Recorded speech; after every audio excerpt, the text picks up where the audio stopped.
Hello, everybody, and welcome to the Baka podcast.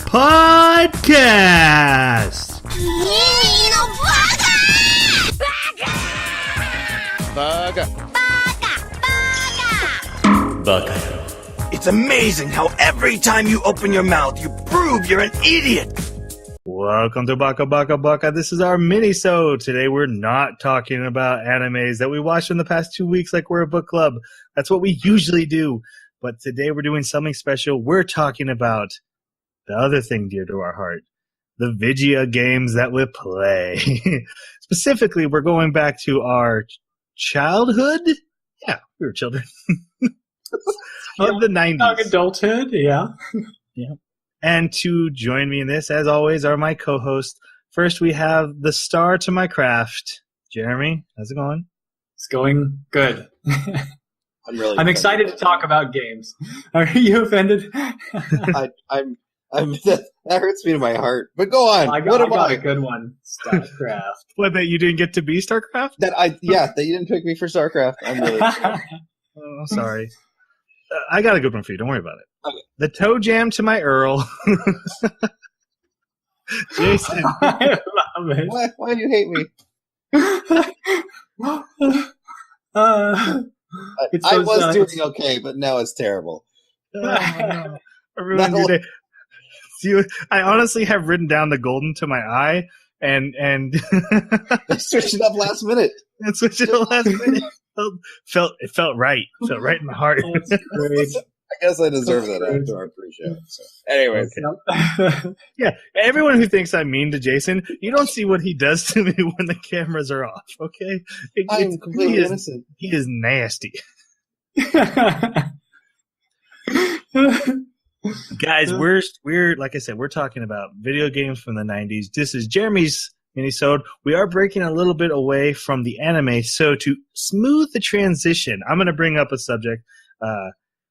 JRPGs. Have you guys grow up playing JRPGs in the 90s? I know they were a big part of my gaming experience. Huge part for me. I played every Final Fantasy up till 12. I didn't play 12. Yeah, see, not so for me. As a matter of fact, during that time, I never actually played any JRPG until Jason introduced me to Final Fantasy II via emulator. And when I got to see that, and I thought, wow, this is really cool. Cecil and everybody else in the cast absolutely loved it, and that's when I got hooked on Final Fantasy VII later, and I played that with you, Troy. We used to play that game all the time.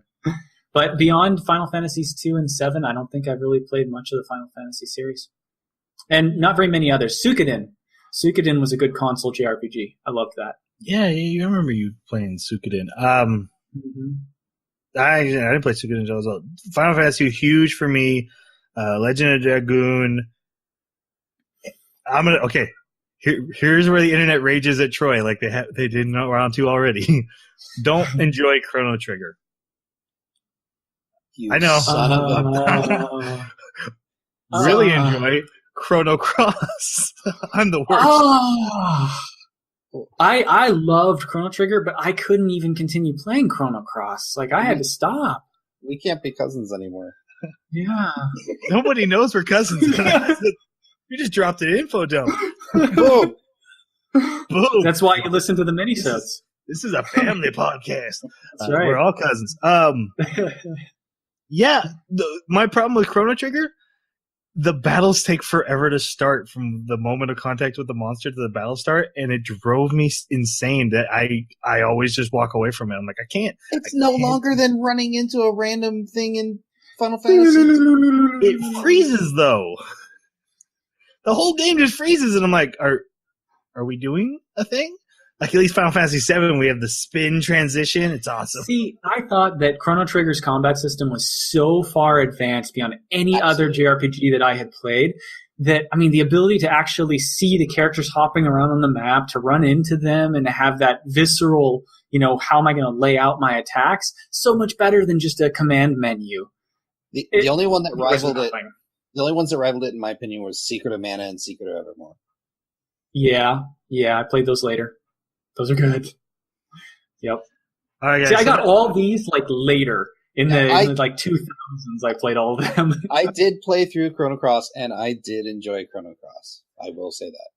But to piss off everyone even more, I love Final Fantasy VIII more than all the rest of them because I love a love story. Gunblade was the most useless thing I'd ever seen in a JRPG. Final Fantasy VIII, the only game you get weaker the more you grind. Yes, that is true. The higher your level, the stronger the enemies get. If you want to win at that game, don't ever fight anything. It's awesome. Yes. Yep. Okay, so that should give us the transition because the JRPGs are the cousin of anime. Oh, yeah. That's the bridge. So, Jeremy, this is your topic. Why don't you start us off with the games from the 90s that formed what is you? Yes. So one of the first games that I ever purchased was actually Albion in 1995. It was released by Blue Byte Software. And this game was amazing to me because it had a fantastic fusion. I'd never seen a fusion of sci-fi and fantasy before. I'd also never seen a fusion of so many different perspectives when you're playing. So when you're walking around inside of a dungeon area or in the town maps or whatever, you actually have a first-person perspective, not unlike what you would have found in like Doom or some of the other early games, Wolfenstein 3D, where I don't know the technicality, whether it was a projected 2D billboard presenting the image of 3D or whether it was true 3D. I think it was just the billboards. But you had that for dungeons and towns and stuff. And then you had the more traditional top-down sort of isometric view where you would walk around with your party. And then it would, on the main map, you still had that, but super zoomed out. And you would still see everything on the map. So you were constantly transitioning. Great characters, I thought. Good dialogue. And it was a really long game that it blew my mind. And honestly, when I think about making a game, this is where my mind always goes, is back to how do you capture what I felt when I played that game. It was so cool. I have no Great idea game. what you're talking about. I've never heard of that game. Jason, It was German, and first it was released in German. And some abstract 90s German game. I think, if I remember correctly, it was released in German. It's amazing. See, that's the thing. This is a cult hit. This game, it's on GOG.com right now. I say if you've never played it, go get it. You will love it. I mean, you start out on a spaceship that's going into this other solar system, and then all of a sudden you wind up on the planet dealing with how are you going to survive, and there's sentient life that wasn't reported on this planet. And just all kinds of crazy stuff goes on. Yeah, GOG, really cool. Give us that sponsor money. Hey, there you go. Anything else? Oh, I've got a ton of them, but another one that really, to me, caught the sense of what I still think is a great game was Ultima 7. 1992, the Forge of Virtue especially. There was something about the fact that all the items felt so... They felt like they had weight to me. I mean, you could pick up bags and chests, and if your character could carry them, you could put them in their inventory or put them on the hand in the paper doll. And then you could take those bags, open them up, and you could individually put other items in. I remember there was a shop where a crazy old alchemist was making potions, and it was random which potion he would make. And you could just sit there and you could steal the potions off the shelves. And I would sit there and I'd do that. And I'd have these bags and I would sort the potions and put them in the bags. You could take like cannons that were used at the castles. And if you got your men strong enough, you could actually carry the cannons, put them on your ships, bring cannonballs and gunpowder, and you could shoot sea monsters. It was insane. And the Forge of Virtue, you wind up forging a sword and then tricking a demon out of a mirror into the sword, and now that it's trapped and yours, you use it to fight and defeat a dragon. And the dialogue between you and the sword and the dragon is it's great. It was a fantastic game.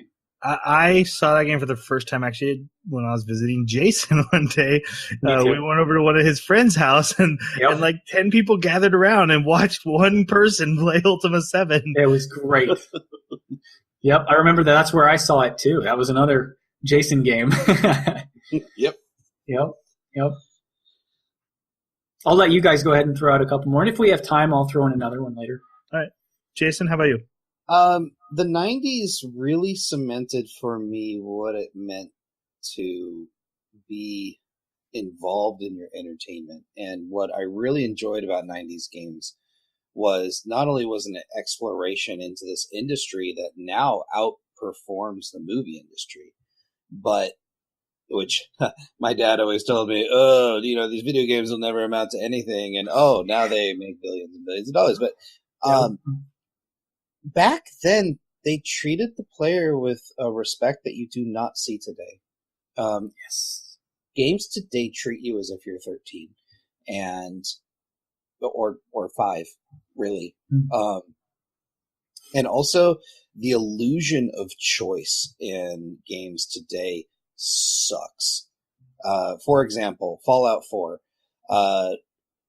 beautiful design, photorealistic graphics, great storyline. I enjoyed playing the game. Definitely worth $60. Replayability is gone, and there is zero choice. Like, there is an illusion of choice, but in your dialogue options, which suck. But it doesn't matter what you do, you will always come to the same ending. Unlike Ultima 7, where you can go and murder the king, and now they're just like, there ends your game. Because now basically you are king, but everyone hates you. One of the pinnacles for me, though, actually, was Super Metroid. I still go back and play that today.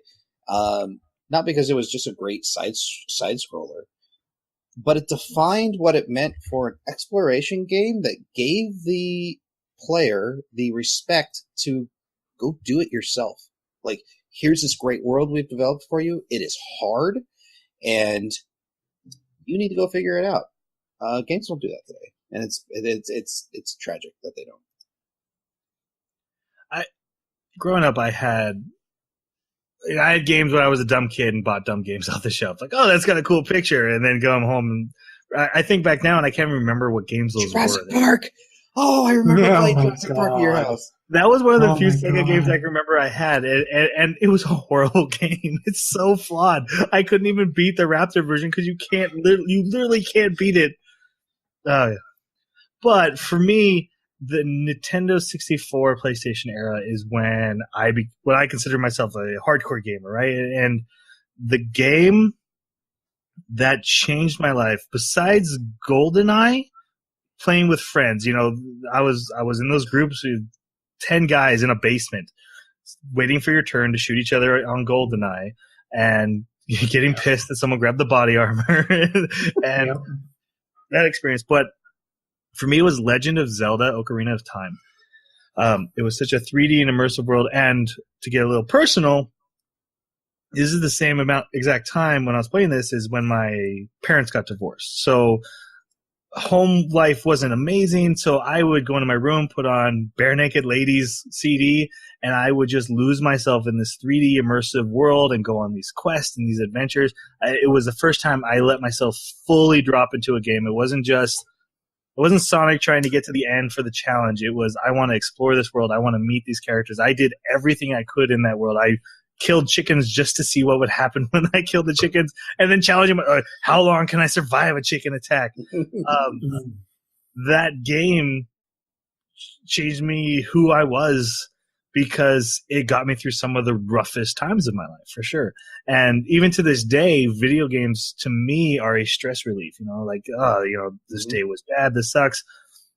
Time to go fall into this world and explore it a little bit. That knowing it doesn't matter, and as an adult, I'm not crazy. I'm not crazy, guys.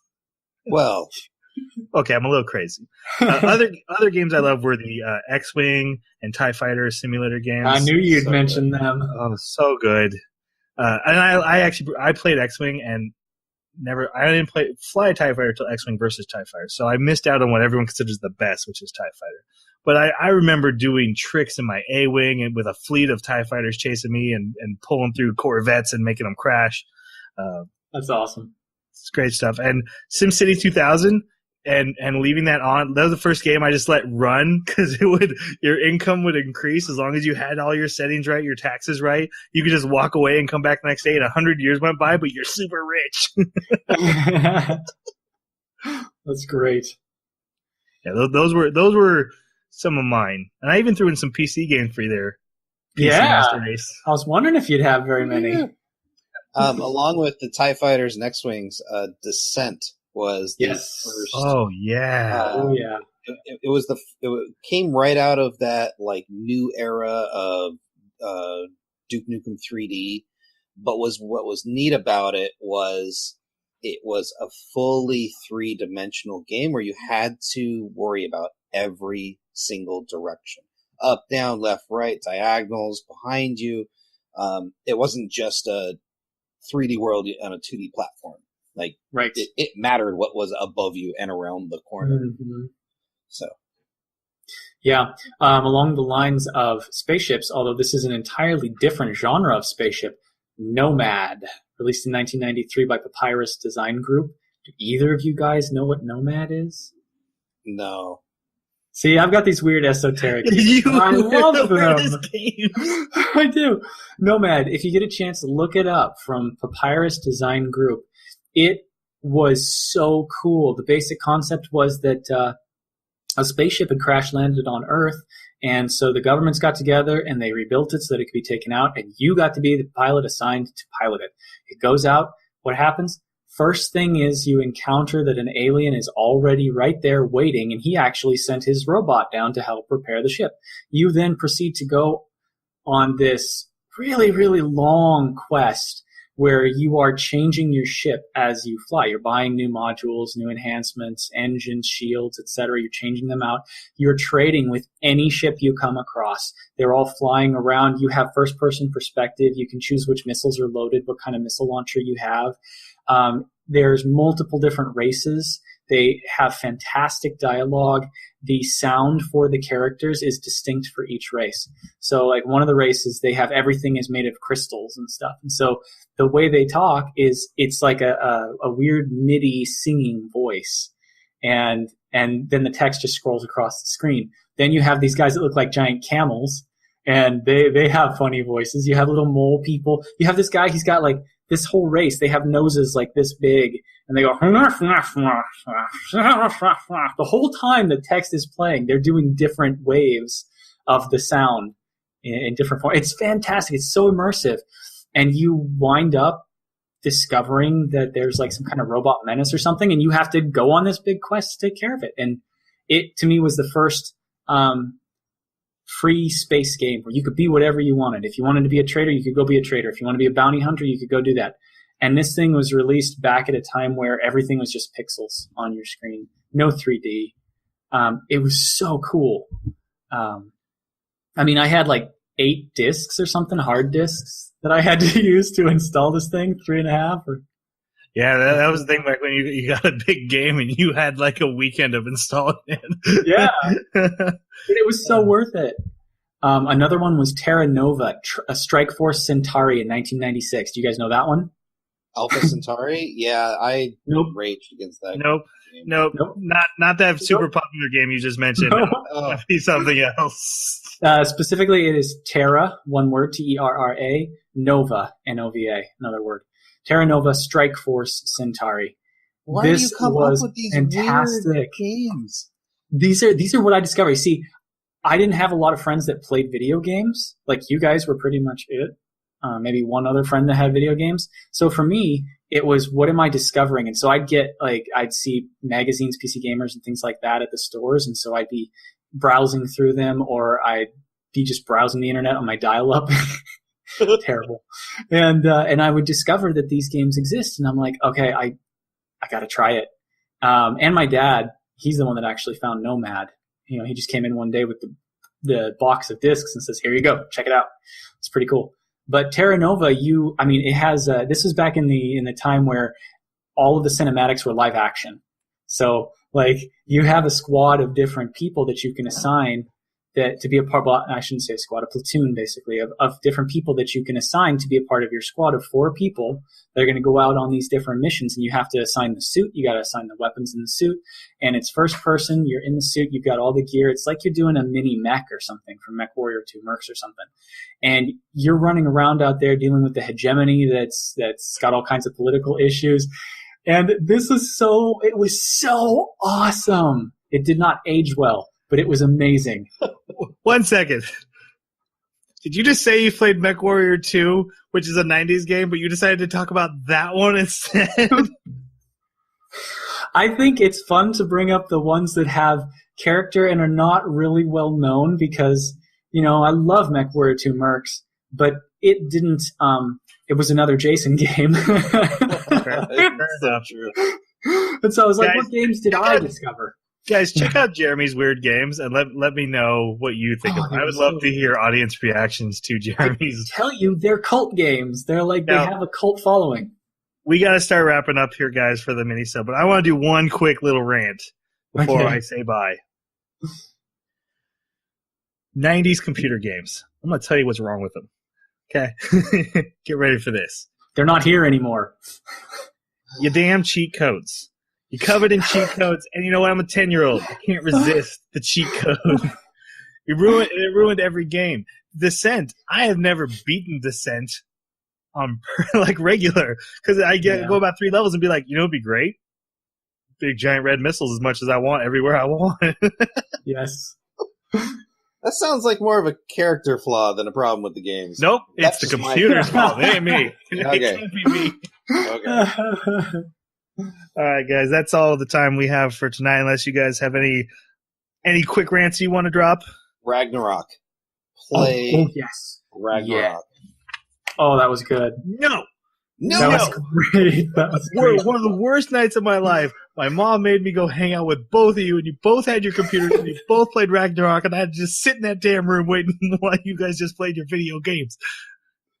No one even gave me a turn. No, don't bring up Ragnarok on this podcast, sir. How dare you, sir? Guys, if you want to reach us, you can reach us on our Twitter at Baka Podcast or email theanimebakaclub@gmail.com. You can comment on whatever social media you happen to find this, whether it's YouTube. You can subscribe to us, whether it's on iTunes or YouTube. Please, so we would love that. We'd love reviews. We'd love to hear from you what your favorite 90s games were, even if they're abstract. I'm sure Jeremy played them, or they were popular and Jason played them, or they were on a console and I played them. That's right. PC Master Race. So go ahead. We hope you're enjoying Mob Psycho 100. And again, we're watching those 12 episodes, and we will talk about that next week. So I believe that covers everything. Thank you for this wonderful trip back to memory lane, Jeremy, of one of the worst times I have hanging out with you guys. The best and the worst. Yep. Say goodbye, guys. Bye. Play Planescape Torment. Goodbye. Why didn't you mention that? Sayonara.